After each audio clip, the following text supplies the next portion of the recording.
আসসালামু আলাইকুম ওরহমতুল্লাহি ওয়াবারাকাতুহু।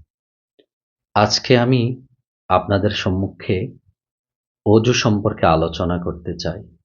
যে অজুর মাধ্যমে আমরা দৈনিক ৫ ওয়াক্ত নামাজ আদায় করি, সে অজু সম্পর্কে আমি কিছু কথা বলতে চাই স্বল্প সময়ের ভিতরে।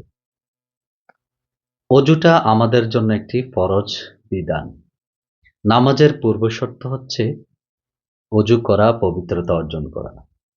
এবং আল্লাহ তাআলা কোরআনুল কারীমের মধ্যে বলেন, ইয়া আইয়ুহাল্লাযীনা আমানু ইযা কুমতুম ইলাস সালাতি ফাগসিলু উজুহাকুম ওয়া আইদিয়াকুম ওয়ামসাউ রুউসাকুম ওয়া আরজুলাকুম ইলাল কা'বাইন। আল্লাহ তাআলা বলেছেন, হে ঈমানদারগণ, ইযা কুমতুম ইলাস সালাহ, যখন নামাজের সময় হবে, ফাগসিলু উজুহাকুম, তখন তোমরা তোমাদের মুখমণ্ডলকে ভালো করে ধৌত করো। ওয়া আইদিয়াকুম ইলাল মারাফিক, এবং কনুই পর্যন্ত ভালোভাবে তোমাদের হাত দুটোকে ধৌত করো। ওয়ামসাউ রুউসাকুম, এবং তোমাদের সমস্ত মাথাকে মাসে করো। ওয়া আরজুলাকুম ইলাল কা'বাইন, এবং তোমাদের দু পায়ের টাকনু পর্যন্ত ধৌত করো। এটা হচ্ছে আল্লাহর ফরজ বিধান। আল্লাহ ৪টি ফরজ অজুতে রেখে দিয়েছেন। এখন আমরা অজুটা কিভাবে করব?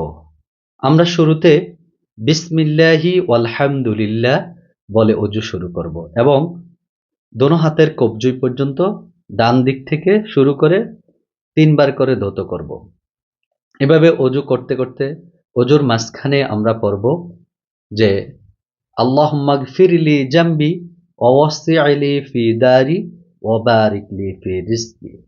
এটা প্রসিদ্ধ হাদিস দ্বারা বর্ণিত এবং যার সনদ সহিহ। এবং অজু যখন সমাপ্ত হবে তখন আমরা পড়ব আশহাদু আল্লা ইলাহা ইল্লাল্লাহু ওয়া আশহাদু আন্না মুহাম্মাদান আবদুহু ওয়া রাসূলুহু আল্লাহুম্মা জাআলনি মিনাত তাওয়াবিনা ওয়া জাআলনি মিনাল মুতাতাহহিরিন। আল্লাহ তাআলা আমাদেরকে কোরআন এবং সুন্নাহর আলোকে অজু করার তৌফিক দান করুক এবং পবিত্রতার মাধ্যমে নামাজগুলোকে আদায় করার তৌফিক দান করুক। আসসালামু আলাইকুম ওয়া রাহমাতুল্লাহ।